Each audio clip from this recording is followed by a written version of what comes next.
Hola, bienvenidos al módulo 2 del curso de capacitación sobre planes de seguridad del saneamiento.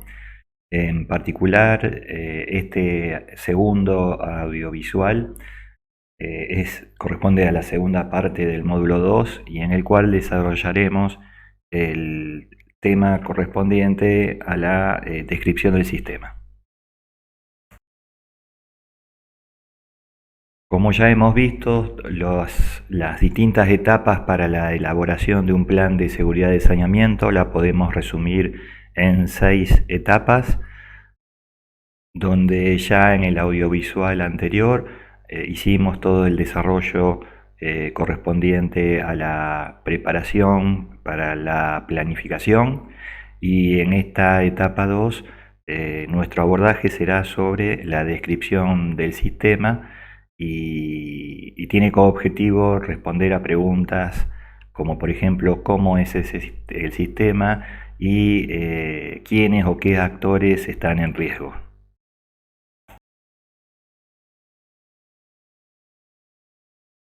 El desarrollo completo de este tema y la complementación de este audiovisual la pueden realizar consultando el manual de plan de seguridad de saneamiento entre las páginas 21 y 38, donde se desarrolla esta etapa 2 denominada descripción del sistema de saneamiento.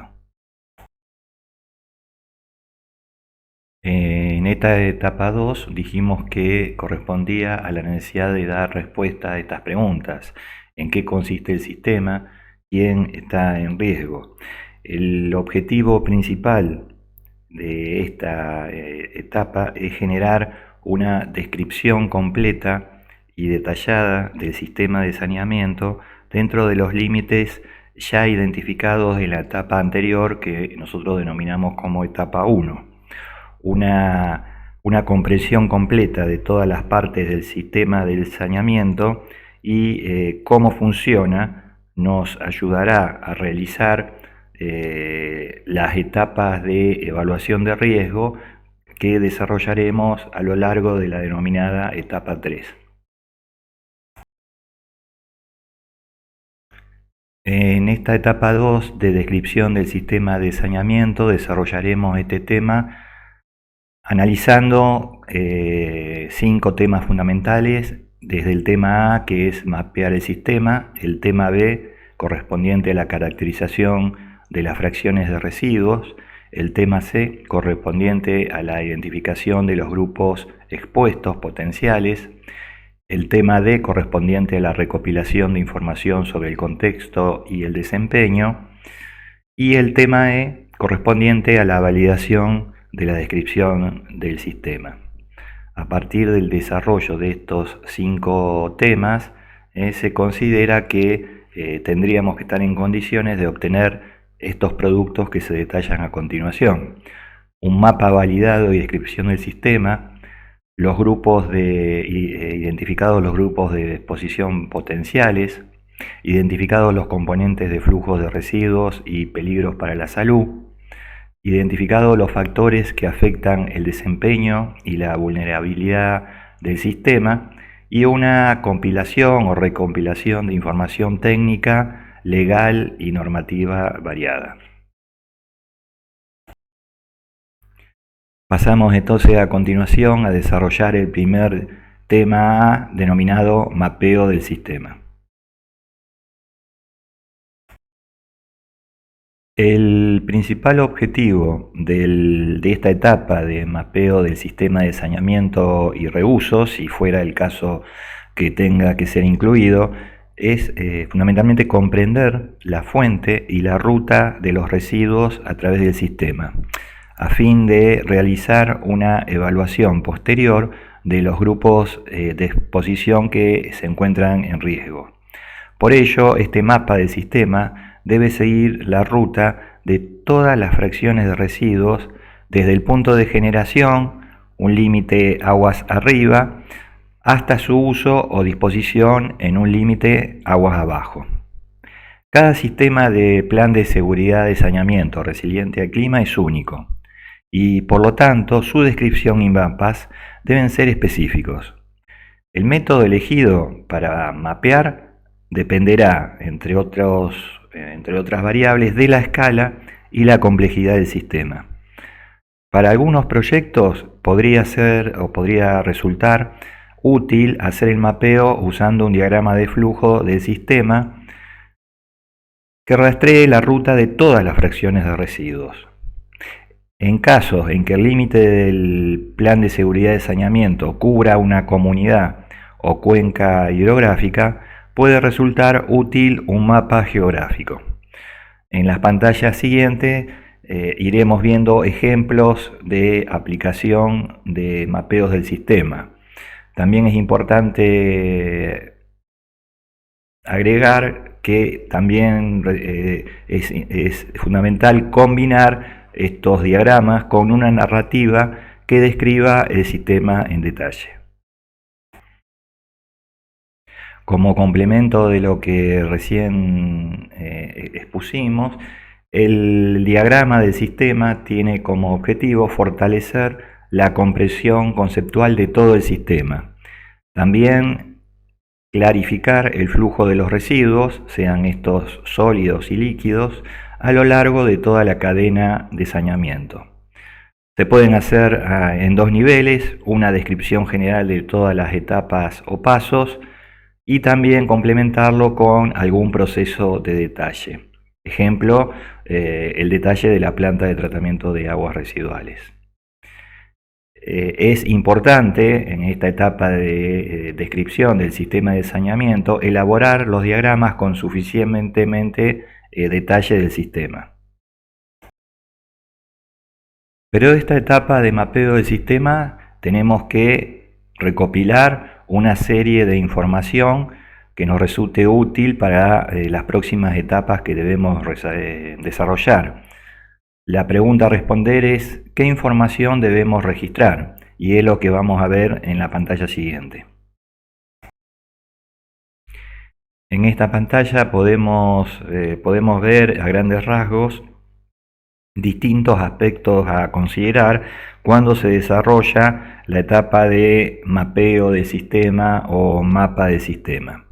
Una lista preliminar de verificación de aspectos a considerar podrían llegar a incluir todas las fuentes de residuos, tantos de fuentes puntuales como no puntuales, tales como la escorrentía.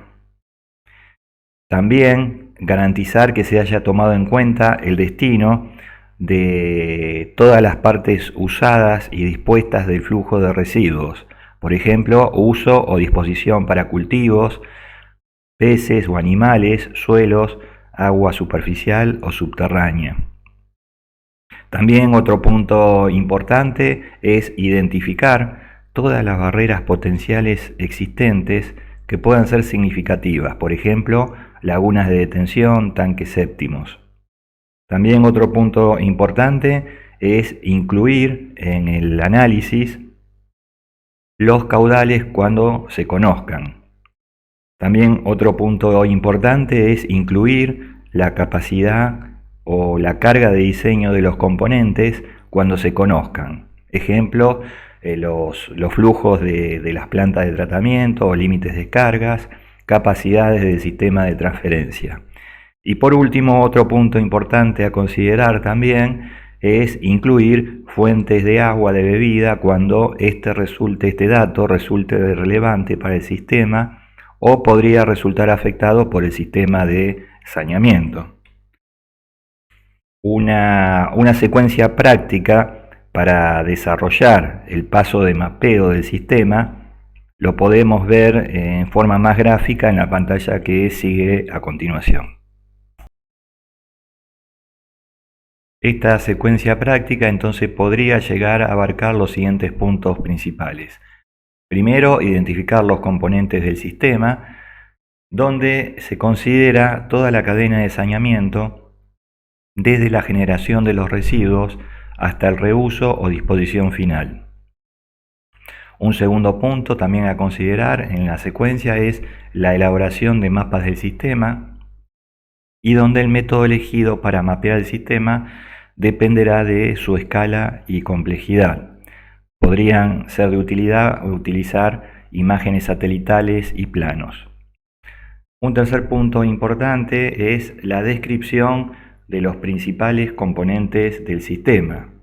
En este caso, los miembros del equipo técnico que representan las instituciones directamente involucradas en el sistema estudiado deben proporcionar la información relevante de todos los componentes del sistema. Si uno de los componentes resultara ser la planta de tratamiento de aguas residuales, se debe describir las características de todas las unidades que conforman esta planta de tratamiento, incluyendo las dimensiones, el número de unidades, la forma de conexión entre ellas, los caudales tratados, los tiempos de retención y las calidades de los líquidos desde el ingreso hasta la salida final de planta. Por otro lado, el componente de reuso deberá contar con una descripción de las áreas regadas, el tipo de vegetación o cultivo, los métodos de riego y los requerimientos de agua en cada estación y todas las actividades culturales que se realizan en ese sector.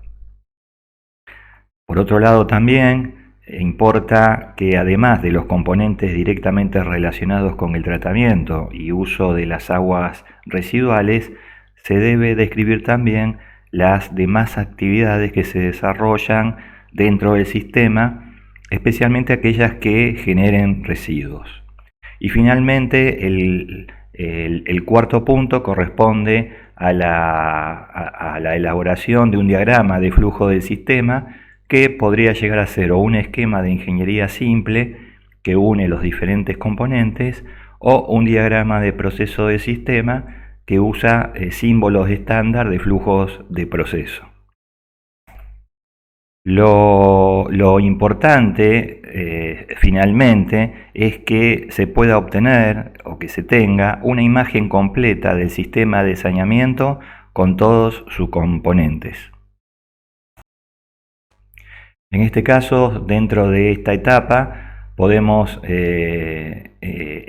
poner un ejemplo en los casos que el límite del plan de seguridad cubra una ciudad grande o una cuenca hidrográfica. En este caso, podría ser recomendable, como ven en esta gráfica, utilizar un mapa geográfico para identificar las poblaciones urbanas y rurales y otras consideraciones que se detallan a continuación y que se los dejo para que lo lean detenidamente.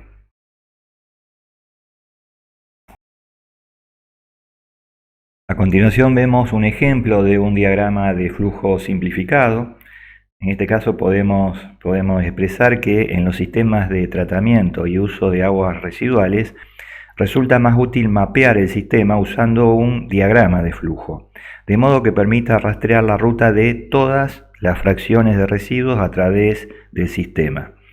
Existe un diagrama de flujo básico vinculado solo a los componentes del tratamiento y uso de las aguas residuales, pero a veces ello no es suficiente, ya que se debe elaborar un diagrama de flujo que incluya todos los elementos del sistema, haciendo referencia a las rutas de todas las fracciones de residuos, no solo las aguas residuales, como vamos a ver en distintos esquemas.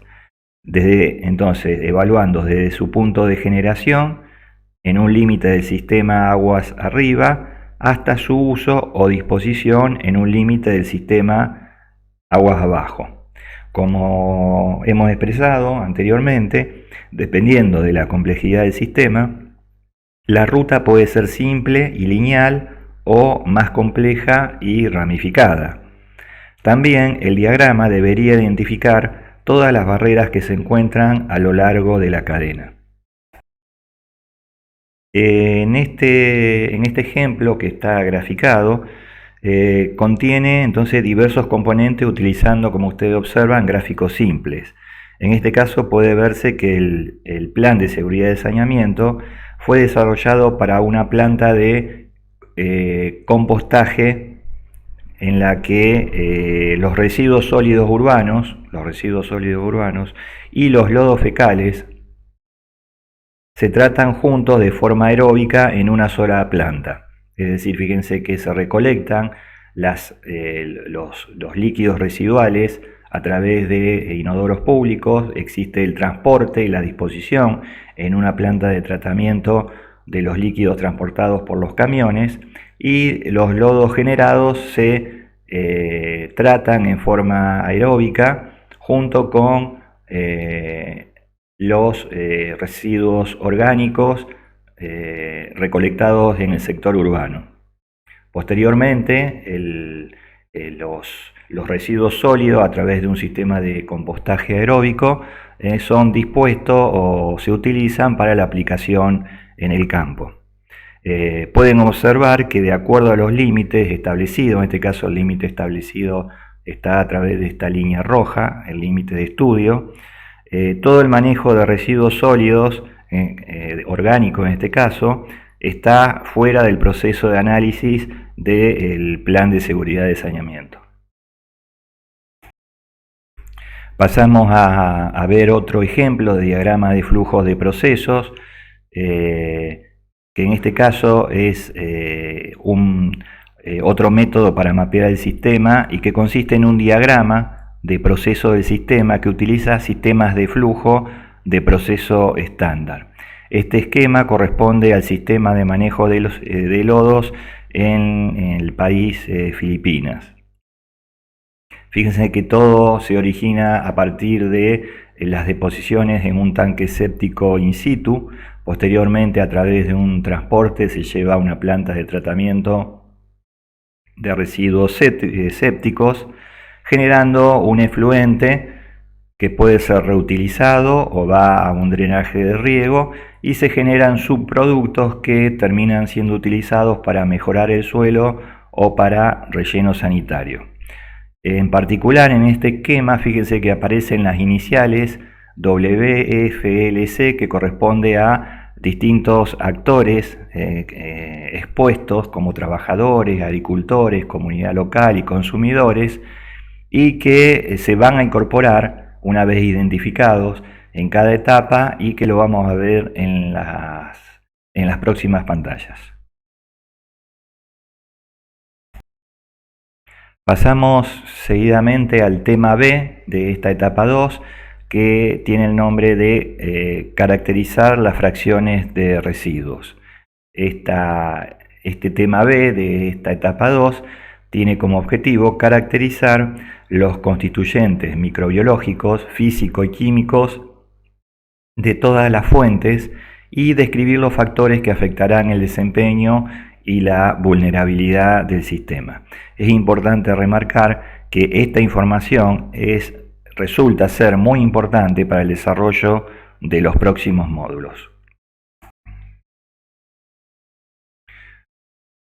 Para ubicarnos un poco más en esta etapa de caracterización de las fracciones de residuos y la identificación de peligros para la salud, podemos recordar que en el tema anterior, tema A, se ha establecido la ruta de las diferentes fracciones de residuo a través del sistema. Por lo tanto, en este tema B que estamos desarrollando, tiene como objetivo caracterizar los constituyentes microbiológicos, físicos y químicos de todas las fracciones de residuos, así como describir los factores que afectarán el desempeño y la vulnerabilidad del sistema. Resulta ser este paso muy importante y preparatorio para la identificación de peligros, que se realizará en la etapa 3 posterior, y que ayudará a identificar los factores que afectarán el desempeño del sistema, especialmente de los pasos de tratamiento. Una vez que se comprendan los posibles componentes del residuo tratado o no procesado, el equipo de plan de seguridad de saneamiento podrá enfocarse más en el cotejo y la recolección de información sobre los peligros para la salud que podrían estar asociados al uso de las aguas residuales u otros residuos, y que se verán en el próximo tema D. En cada paso o componente del sistema se debe registrar la información cuantitativa disponible sobre los flujos de residuos, tales como caudales y capacidad de diseño. También resulta útil comprender la variabilidad del sistema. Esta variabilidad del sistema incluye la variabilidad de carga en función de la cantidad y la concentración, contemplando épocas de lluvias fuertes o inundaciones. Entonces, toda la información de caracterización de las fracciones de residuos e identificación de peligros en esta etapa B servirá también para contextualizar el desempeño también de toda la información que sea necesario recopilar y que detallaremos con mayor énfasis en el posterior tema C. Para lograr una buena descripción de la composición de flujo de los residuos, que es nuestro objetivo en este tema B, se debe tener en cuenta los siguientes pasos. Debemos considerar, entre otros aspectos, la composición de la fracción del residuo, ya sea esta de tipo líquida, sólida, y que incluye, entre otros, aguas residuales, efluentes industriales, residuos hospitalarios, aguas pluviales, drenajes agrícolas, aguas grises, residuos sépticos y barros o lodos de planta de tratamiento de aguas residuales. Se debe tener en cuenta o considerar la posibilidad que existan mezclas a través de la incorporación de objetos punzantes en los barros fecales. También se debe considerar la concentración en las distintas fracciones de contaminantes físicos, químicos y microorganismos patógenos de los residuos. También deberíamos evaluar cómo pueden cambiar las fracciones de desechos debido al cambio climático, por ejemplo, en función de los cambios en el suministro de agua, el aumento de las lluvias o las inundaciones, el crecimiento de la población o los cambios en el uso de la tierra, todo esto relacionado con los eventos resilientes al clima. Dijimos entonces que en este tema B nuestro objetivo es caracterizar las fracciones de residuos e identificar peligros para la salud. Un concepto que ya hemos definido anteriormente es lo que se entiende por peligro.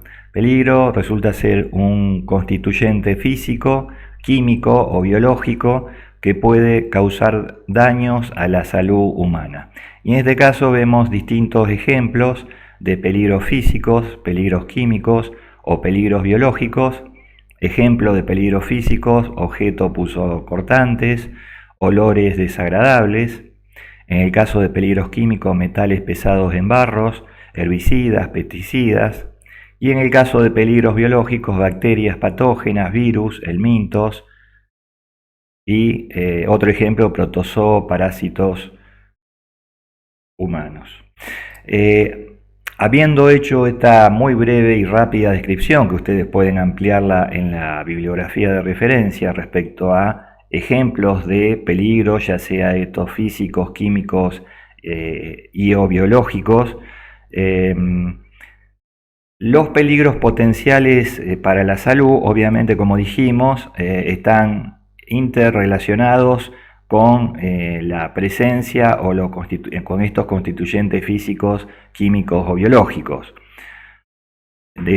A partir entonces de esta identificación de peligro, se podrá interpretar cómo caracterizar la composición de las fracciones de desechos, y que veremos con mayor detalle en las pantallas siguientes. En esta tabla lo que vemos entonces se puede observar los peligros potenciales para la salud asociados a la fracción líquida y a la fracción de residuos sólidos.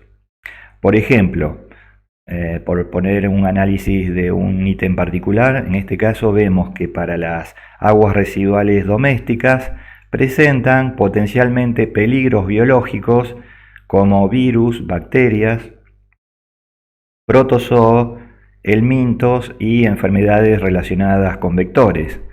También siguiendo esta línea vemos que también la presencia de aguas residuales domésticas va de la mano de peligros potenciales físicos que pueden ser la presencia de objetos punzocortantes, material inorgánico y la presencia de olores. Entonces en esta tabla lo que vemos es, ya sea para la fracción líquida o para la fracción sólida, con distintos ejemplos que puede haber, los componentes de los residuos, los peligros asociados para cada una de estas fracciones. Entonces, una vez que se comprendan claramente los componentes probables de los desechos, ya sean estos crudos o desechos tratados, el equipo de plan de seguridad de saneamiento podrá concentrarse con mayor firmeza en recopilar datos sobre los peligros para la salud que probablemente se asocien con el uso de estos desechos o las aguas residuales. Este cuadro tiene como objetivo clarificar el tema de la caracterización de las fracciones de residuo a través de dos ejemplos, donde vemos que se describe la etapa de saneamiento, la descripción de los flujos, alguna información clave, las variaciones previstas y el tipo potencial de peligro. En este primer ejemplo vemos que la etapa de saneamiento corresponde a la etapa de inodoro y contención, almacenamiento, tratamiento de letrinas de pozo. En la descripción del flujo identificado corresponde a los lodos fecales recogidos en letrinas de pozo y la descripción de lodos fecales corresponde a sólidos y líquidos que se recogen en estos depósitos subterráneos. En este caso, una información clave es la cantidad y calidad, cantidad expresada en 7.000 metros cúbicos y la calidad expresada a través de un valor indicativo de la DBO. Las variaciones previstas y el tipo de peligro potencial, que en este caso incluye los tres casos: tipo de peligro biológico, físico y químico. Otro ejemplo podría ser en una etapa de saneamiento identificada como P3 y que correspondería a la etapa de transferencia de los lodos fecales en la planta de tratamiento de aguas residuales. La descripción del flujo corresponde a lodos fecales vaciados en camiones atmosféricos y transportados a una planta de tratamiento. En este caso, lo que se hace es cuantificar, determinar la cantidad, que son 20 metros cúbicos diarios de lodos fecales. No hay variaciones previstas y el peligro potencial se asocia a un peligro de tipo biológico. Pasamos entonces al tercer tema de esta etapa 2 y que corresponde a la identificación de grupos de exposición potenciales. Considerando que la elaboración del plan de seguridad de saneamiento tiene como principal objetivo la protección y la implementación de acciones preventivas en materia de salud pública y para salvaguardar el bienestar de las poblaciones, en tal caso resulta fundamental conocer y tipificar los grupos de personas expuestas, así como su tamaño.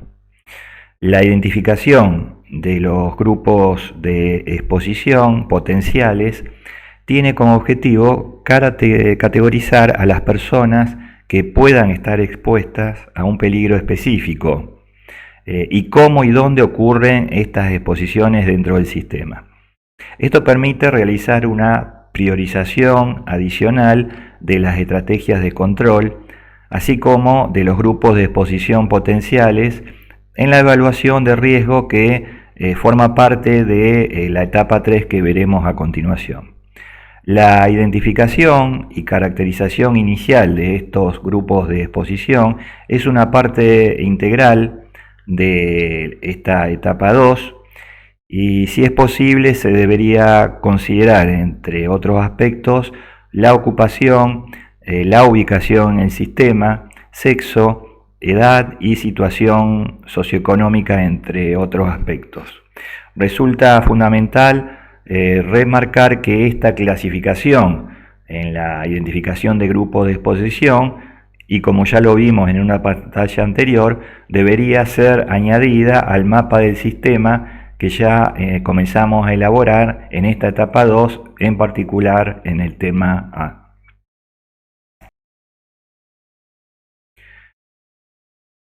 Entonces, en esta etapa de identificación de grupos de exposición, ¿qué es lo que hacemos en resumen? Categorizamos las personas expuestas a los peligros considerando estos datos fundamentales que ya anteriormente citamos: ocupación, ubicación, sexo, edad, etc. ¿Y por qué es importante, como ya de alguna manera lo fuimos diciendo, identificar a estos grupos de exposición?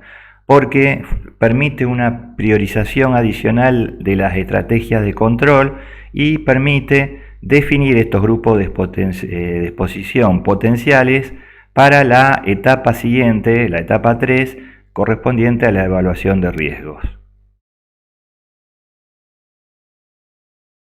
Pasamos entonces a ampliar un poco más el tema correspondiente a cuáles son los grupos de exposición potenciales. De acuerdo a lo que se detalla en el Manual de Plan de Seguridad de Saneamiento, los grupos de exposición son personas que podrían estar expuestas a la salud relacionada con el saneamiento, y entre los cuales podemos citar los trabajadores, que lo pueden identificar con la letra W, que son personas que mantienen, limpian, operan o vacían una tecnología de saneamiento. Otro grupo expuesto son los agricultores, que lo van a identificar con la letra F, que son personas que utilizan los productos, por ejemplo, aguas residuales, usualmente en un campo agrícola o en una fábrica. Un tercer grupo expuesto es la llamada comunidad local, identificada con la letra L, en el cual incluimos cualquier persona que viva cerca o aguas abajo de la tecnología de saneamiento o de una parcela donde se utilizan los residuos y pueden ser afectados de forma pasiva. Un cuarto grupo expuesto son los llamados consumidores, identificados con la letra C, en el cual incluimos cualquier persona que consume o utiliza productos, por ejemplo cultivos, pescado, que son producidos utilizando los productos de saneamiento. También podemos decir que las directrices sobre saneamiento y salud de la OMS propone ampliar estos 4 grupos de exposición, considerando además usuarios del sistema de saneamiento, que corresponden a todas las personas que utilizan un inodoro. Y también propone ampliarlo con un nuevo grupo adicional que corresponde a la denominada comunidad más amplia, y que corresponde a la población más amplia a través de que estaría expuesta a través de la que estaría expuesta, a través del uso de productos de uso final de saneamiento, que se producen utilizando productos de uso final de forma intencionada o no intencionada, y que en definitiva podrían estar expuestos. Esta clasificación de los grupos expuestos la vamos a ver un poco más refinado, con mayor detalle, en la etapa 3. Volvemos a ver un mapeo de un sistema de múltiples fuentes de residuos, en este caso un plan de seguridad de saneamiento en Portugal, y donde fíjense a este mapeo del sistema cómo empiezan a aparecer los distintos grupos expuestos, como trabajadores, identificados con la letra W, agricultores con la letra F, la comunidad local, identificado con la letra L, y los consumidores con la letra C. Es decir, que al diagrama de flujo tradicional de distintos componentes, ya sea líquidos o sólidos, le estamos incorporando los grupos de exposición que fueron definidos ya anteriormente. Pasamos dentro de esta etapa 2 al cuarto punto, al cuarto tema D, denominado recopilación de información sobre el contexto y el desempeño. Y podemos comentar que ahora que ya hemos identificado en el punto anterior los grupos de exposición, es importante recopilar evidencias de cuáles son realmente los riesgos para la salud. Para ellos deberíamos recopilar y documentar información sobre el contexto, es decir, cuando nos referimos a contexto nos referimos a la realidad en la que existe el sistema de saneamiento. Habiendo hecho entonces la identificación y caracterización de las fracciones de desecho, esto nos dice que los peligros, potenciales para la salud, pero ahora lo que queremos es mirar más de cerca la realidad, lo que nos ayuda a identificar los peligros para la salud más relevantes. Esta etapa tiene un fuerte impacto en el desarrollo del plan de seguridad de saneamiento. Esta etapa entonces de recopilación y documentación de información sobre el contexto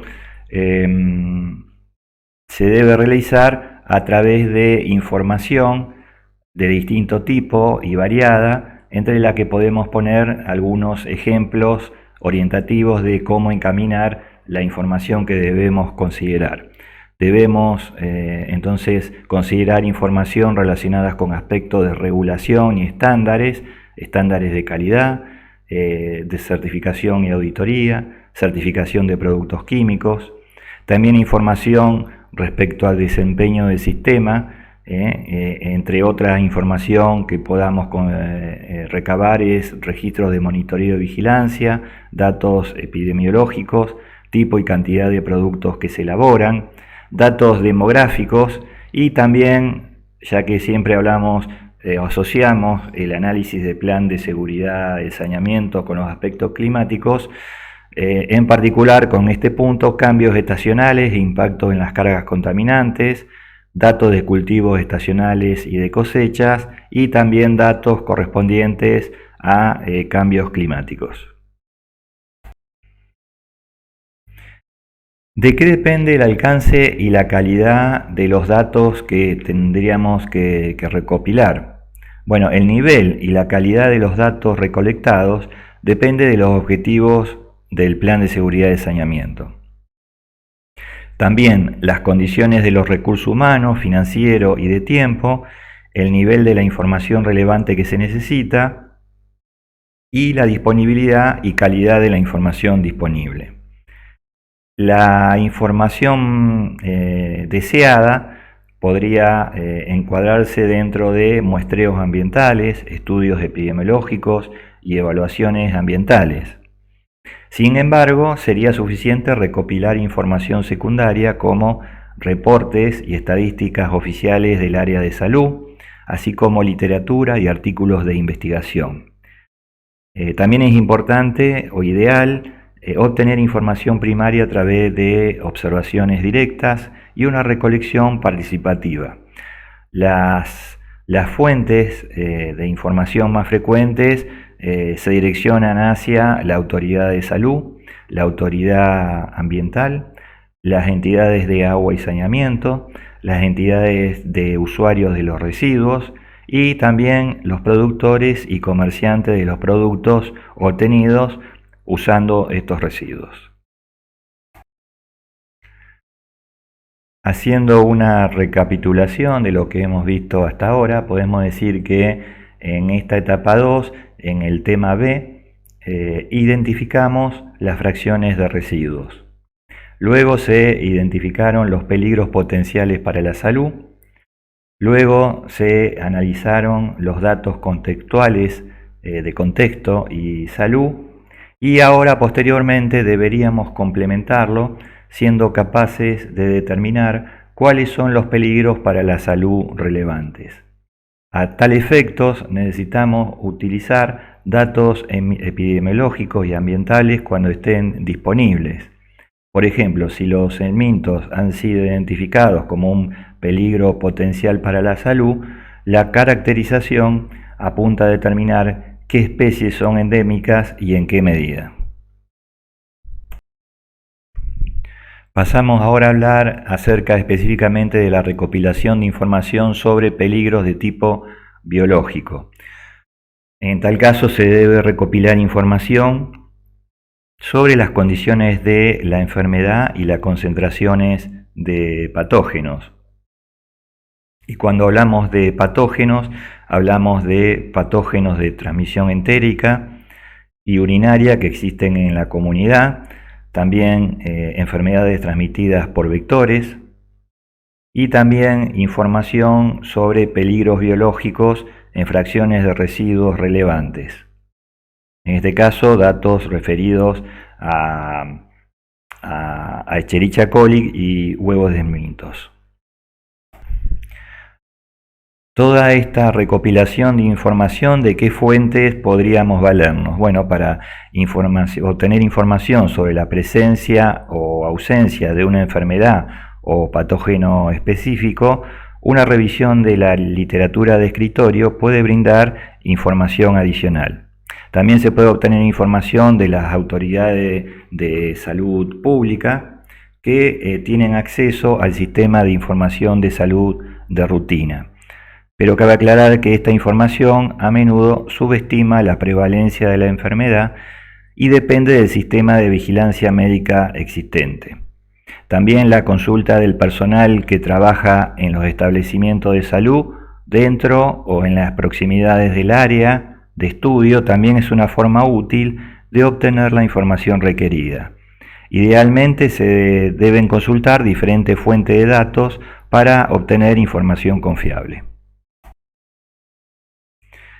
Se debe tener también presente que las principales enfermedades, afecciones y molestias vinculadas al saneamiento y el uso de residuos fecales abarcan enfermedades gastrointestinales como diarreas, cólera, hepatitis, enfermedades parasitarias como ascariasis, giardiasis, disenterías, enfermedades transmitidas por vectores, afecciones dérmicas como dermatitis e irritación, molestias respiratorias y otras enfermedades, afecciones y molestias identificadas en el ámbito del Plan de Seguridad de Saneamiento. Todo esto que fuimos viendo recientemente nos lleva nuevamente al tema de los peligros biológicos o los patógenos relacionados con las excretas. Como es conocido, el objetivo de los sistemas de saneamiento es evitar el contacto humano con los excrementos, que contienen enormes cantidades de patógenos. Las directivas o las directrices sobre el saneamiento y la salud de la OMS describen en algunos de sus capítulos claramente las características de los 4 grupos principales de peligros patógenos. Y cuando hablamos de estos 4 grupos principales de peligros patógenos, nos referimos a virus, bacterias, protozoos y helmintos, y donde vemos en cada uno de los casos las enfermedades asociadas y también un tema no menor es el tamaño asociado de cada uno de estos patógenos en el rango aproximado de detección. Para cualquier exposición al patógeno que resulte en infecciones adicionales en la población, es importante también refrescar el concepto que el patógeno debe ser excretado en cantidades suficientes al medio ambiente por personas infectadas. Estamos hablando del concepto de ocurrencia. También, en este caso, debe persistir en el medio ambiente, lo que significa que necesita sobrevivir en superficies, agua, alcantarillado y suelo, y nos asociamos entonces al concepto de persistencia. Y también debería ser transportado por cualquier vector requerido o huésped intermedio, asociando el concepto de vector o huésped. Entonces, aparte de estos tres puntos fundamentales referidos a la exposición al patógeno y que puedan resultar en infecciones adicionales en la población. También además dependerá de la infectividad de los patógenos individuales, que está relacionada con la cepa específica y su virulencia, que impulsará la infectividad, así como de los factores del huésped, incluido el estado inmunitario, el estado nutricional, la edad y la presencia de infecciones existentes o enfermedades que influirán claramente en la susceptibilidad de un individuo a la infección. Finalmente, como punto a remarcar, conocer la ocurrencia y persistencia de patógenos en una comunidad es clave para analizar el riesgo de infección, como se va a analizar en las próximas etapas. Pero la pregunta que nos podríamos hacer es: ¿cómo detectamos los patógenos en el medio ambiente? Y esto es lo que vamos a ver en la próxima pantalla. Referido entonces a la detección de los patógenos antes señalados, se pueden detectar en el ambiente a través de que se denominan indicadores de contaminación fecal. Los indicadores de bacterias y virus más utilizados a nivel global son, por un lado, los coliformes fecales o termotolerantes, Escherichia coli y eventualmente enterococos o bacteriófagos. Igualmente también se identifican los huevos del mintos y quiste de protozoos. Estos nombrados recientemente no son indicadores perfectos de persistencia, transporte y destino de algunos patógenos, pero resultan ser indicadores útiles, factibles y económicos de la contaminación fecal. En caso de brotes de algunas enfermedades, es importante detectar la fuente y el movimiento de un determinado patógeno en el medio ambiente. Adicionalmente, es necesario entender que las excretas, el agua y los residuos pueden servir como lugares de proliferación de algunos vectores. Los insectos pueden actuar como vectores de enfermedades al transportar mecánicamente los patógenos en el ambiente. Por ello, el plan de seguridad de saneamiento, como vemos en este punto, debe considerar la relación vector-hábitat y modo de transmisión. Así como en las pantallas anteriores nos referíamos a recopilación de información sobre peligros biológicos, en este punto nos referiremos a la recopilación de información, pero sobre peligros químicos y físicos. En el caso de peligros físicos, nos referiremos a que pueden estar presentes en los residuos o que son motivo de preocupación, considerando los procesos y prácticas de trabajo. Como ya hemos visto anteriormente, ejemplos de peligros físicos pueden ser la presencia de objetos punzocortantes, contaminación con material orgánico y olores. Y referidos a los peligros químicos, nos referimos a parámetros y contaminantes químicos de los flujos de residuos sólidos y líquidos de interés, entre los que podemos poner como ejemplo sustancias químicas tóxicas como insecticidas, pesticidas, productos farmacéuticos y metales pesados. ¿Cuáles serían posibles fuentes de datos para tener información sobre estos peligros químicos y físicos? En primera instancia, se debe contactar a las autoridades ambientales para obtener información sobre posible fuente de datos sobre concentraciones químicas en diferentes medios, ejemplo, aguas residuales, agua de río. Además, también, si existiera la planta de tratamiento de aguas residuales, también pueden tener actividades de monitoreo en curso que pueden proporcionar datos valiosos sobre los peligros químicos. También se pueden consultar las entidades industriales o las referencias publicadas cuando los desechos industriales sean, en este caso, motivo de preocupación. Y en caso de poca disponibilidad de datos que podría darse, puede justificarse la recolección y el análisis de muestras ambientales que se obtienen de fracciones de desechos o medios ambientales específicos. Complementamos la recolección de información, en este caso relacionadas sobre peligros relacionados con el clima. Y en este caso, recopilar información sobre el clima local y su variabilidad para comprender los peligros y eventos peligrosos relacionados con el clima también resulta de interés. A nivel local, esto puede incluir registros o antecedentes de fenómenos meteorológicos extremos como inundaciones y sequías, proyecciones climáticas futuras, datos históricos sobre la calidad del agua, tendencias en el suministro de agua y uso de la tierra, evaluaciones sobre los peligros climáticos para el agua y otros servicios.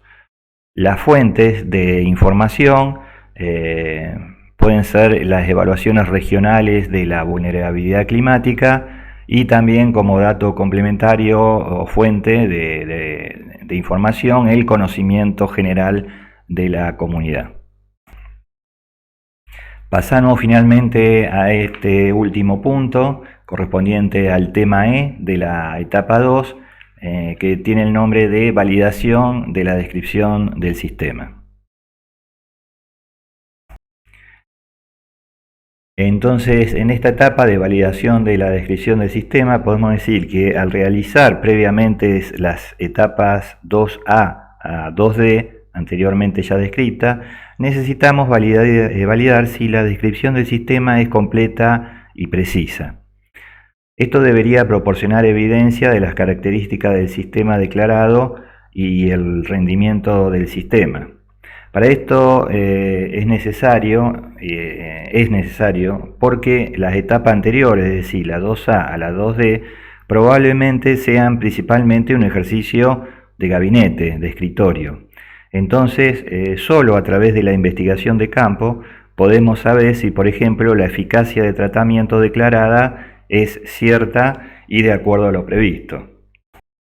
También es importante citar que el mapa del sistema, la descripción del sistema y la caracterización de los desechos y los factores que afectan el desempeño y la vulnerabilidad del sistema deben actualizarse luego de hecho esta etapa de validación de la descripción del sistema.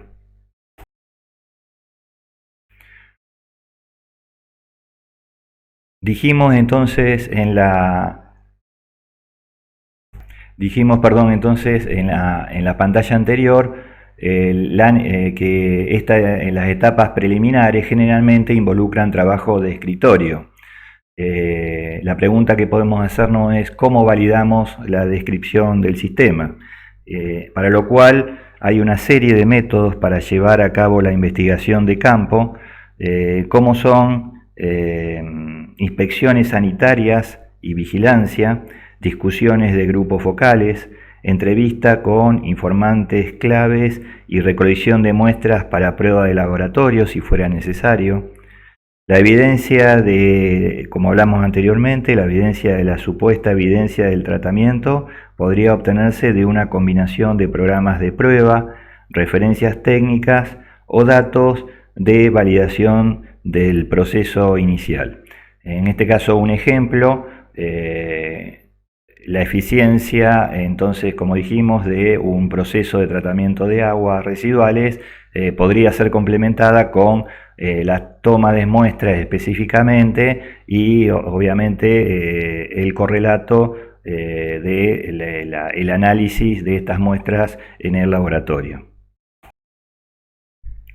De esta manera y con este audiovisual completamos el módulo 2, donde describimos en un primer audiovisual la etapa 1 y en este audiovisual la etapa 2 de las 6 totales etapas que componen un plan de seguridad de saneamiento.